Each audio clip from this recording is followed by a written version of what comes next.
Don't let anybody be your mouthpiece.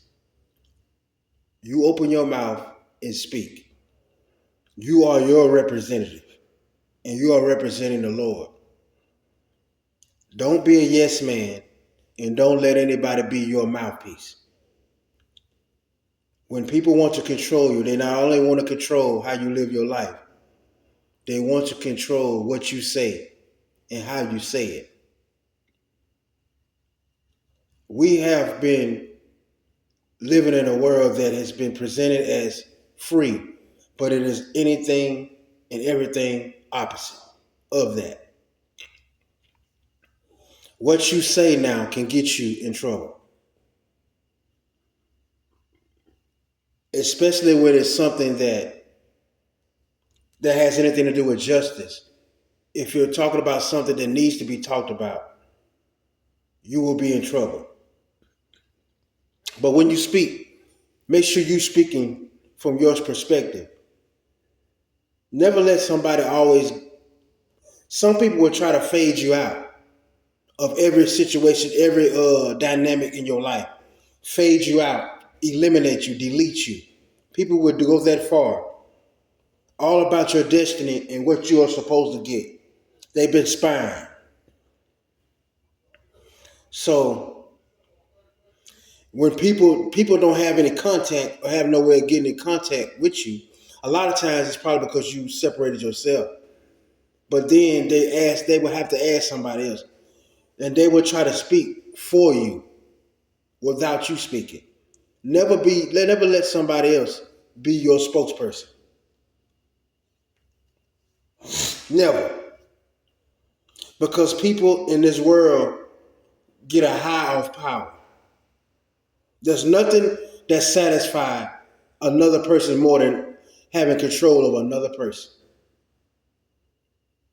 Everybody has talked about slavery as if it is such a bad thing, rightfully so, right? But then everybody starts to participate in it. They get the feeling of having power on someone, and then they forget about all about what it's like.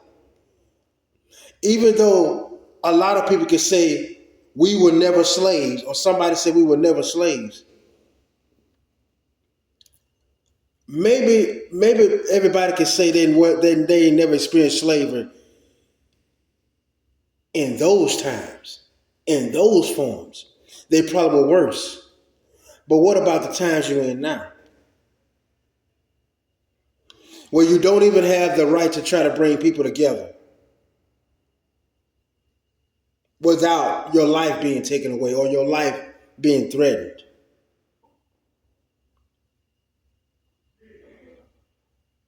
This is a world of greed and dishonor, disloyalty, simulation, movies that depict real life things. They're showing you in movies basically what they are doing to you. Having you under a microscope because of what? Your unwillingness to conform to a world of presentation. You give the world artificial you. Never let the world get to know the real you. And now you have to be careful because you never know when you might be dating somebody that's artificial. Like I said, the robots are taking over. AI's taking over. No money in music, so the internet is flooded. Everybody's on the platform because the world and the United States is slowly crumbling. But what that's preparing for, like Louis Farrakhan said, the Lord, what? The new earth. That's all it is. Before there shall be a heavenly earth, there should be the crumbling of the wicked.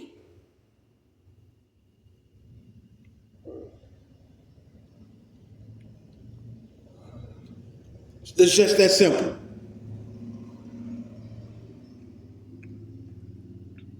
We live in a world where they have a TV show telling you how to take somebody's life, how to get away with it, with cold-blooded, unalive. How? That's a TV show. How to commit what? This is what we show on our airwaves. So you tell me that they didn't want chaos? This is something that's supposed to be against the law, but you're putting it on TV and making it a show. So what is it? Tell lies to your vision. It also makes your vision lock in on certain things, and you pick them up, and you think that it's okay. The television has raised your child, and now they have become savages. People cutting you off out of your, trying to cut you out of everything because of what? Your spiritual gifts? Because you choose to walk a path that's unheard of where you come from? See, nobody tells you the bumps on the road and the wounds that you will have to endure in order to get to your Savior. And to get to your Savior, to actually get that relationship that you've been missing your entire life, you had to do what? Some relationships had to do what? They had to go.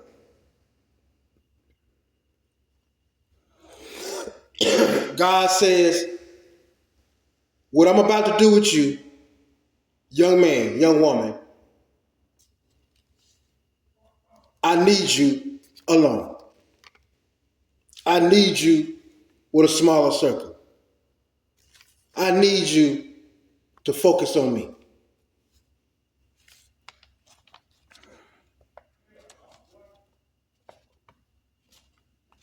We are not followers. We are leaders. And there has always been an attack on generational wealth. That's why you see a lot of people who have money, they have a bunch of people around them who don't have much money. Not unless maybe they've done something or performing some kind of ritual. But they attack generational wealth in order for only a few in your bloodline to have wealth. Or maybe just one person in your bloodline having wealth, while everybody else is still staying in the same place, same town, making ends meet. You done made the industry, or you done made your whatever you got going on, your business, you done made that your family now. When they say everybody can't go, it's more than one meaning to them. See, it's a trick. Everybody can't go, meaning they don't want your generation to experience the wealth that you will experience. They're going to make it hard for you to be able to get. You'll be lucky enough to get what you could get and leave it for your generation. And if you do so happen to have riches and then you pass to leave it to generation or one particular person, and let's just be honest, in this world we live in a world where you have people waiting on you to pass to see who's going to get what.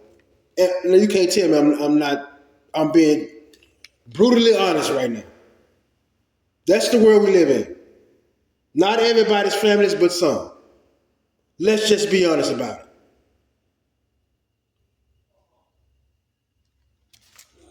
And there's this thing called the ritual offering. And what the ritual offering is, back in the day, back in the day, the mobsters would go to war, just like any other game, cliques and crews. They would go to war. Body droppings, a lot of fights, a lot of things. And one thing that they would do in these times, in these wars, and best to believe it still goes on today.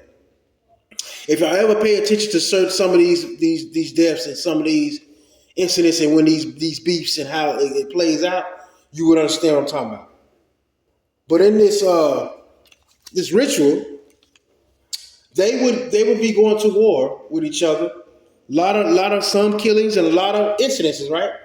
In order for them to end this beef and for bodies to stop dropping, both mob bosses would get together, or they would sacrifice a member of their own, meaning each one from each crew will be hit and taken out. That would be the end of the beef. You understand what I'm saying, y'all? I'm putting y'all up on some serious game tonight. So when you think it's street stuff, sometimes it is street. It's street. It's possible. That's the way it was playing out. It was playing out in the streets. But when the bosses got tired, when the boss got tired of them retaliating for taking out their man, what did the boss? The boss gave up their brother, or the boss gave up their cousin, or somebody, anybody in their crew. Then that will be the end of the situation. Or somebody mutual that they both, each crew knew significant to them would be the sacrificial lamb. And then the crews will go their separate ways.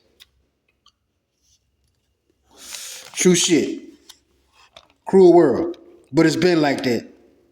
They've been forcing boys back in the day to have sex with older men, to be butt broken in order to go to this level. This stuff ain't started when we got here. It's been here. Nothing changing. It just does what? Remix. That's all it does. Every generation gonna get the same thing that the last generation got. It's just gonna be different. Straight up. And we all have things that we may need to slow down on or have, because addiction's gonna go as high as you go. You see some of the most popular people in the world still struggle with addictions. And it might be the same addictions that they always had. The addictions will go as high as you go, no pun intended. You keep going up, that doesn't mean those addictions won't still be there.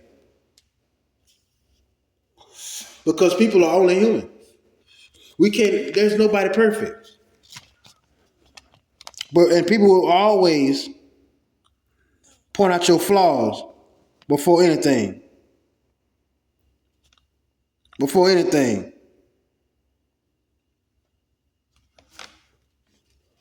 But yes, that is how they used to end the wars and the violence. But understand, y'all, that it's a continued attack on generational wealth. They want you to get the wealth, connect with them, and leave your people starving. You know what I mean? Good people would need to get an accountant or a financial advisor. But a lot of times it's not as good to leave your money in somebody else's hands. But you would have to discipline yourself, because a lot of y'all are the type of people that will, if you do go broke, you'll go broke trying to help the world. And that'll be your problem. Your problem is the word no. That's it. It's not being destructive. It's not being harming. It's not trying to demean or attack anybody.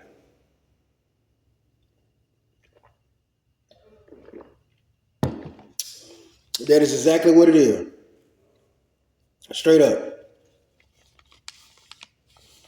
But I appreciate all y'all support. I thank you for always walking with Royal Double One. Till next time.